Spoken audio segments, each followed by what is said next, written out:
আসসালামু আলাইকুম প্রিয় শিক্ষার্থী, আজ আমরা সমাধান করব 9.1 এর 24 নং।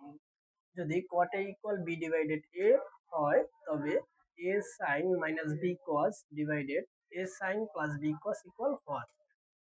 আমরা লিখতে পারি, দেওয়া আছে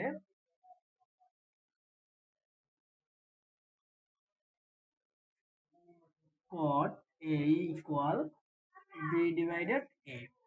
আমরা cot এর পরিবর্তে সূত্র লিখতে পারি cot a equal cos a divided sin a। আমরা cot এর পরিবর্তে লিখতে পারি cos a divided sin a equal b divided a।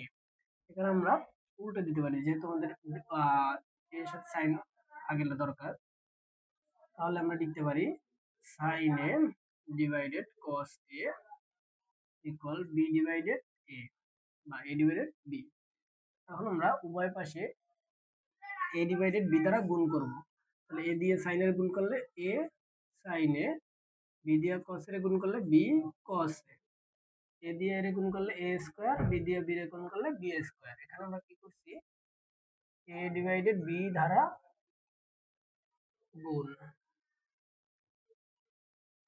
এখন আমরা বিয়োজন যোজন করব। বিয়োজন যোজন করার নিয়ম, উপরেরটা উপরেও লিখব, উপরেরটা নিচেও লিখব।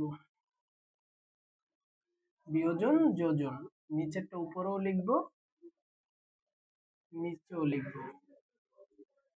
Equal a square a square, বিয়োজন যোজন b স্কয়ার b স্কয়ার।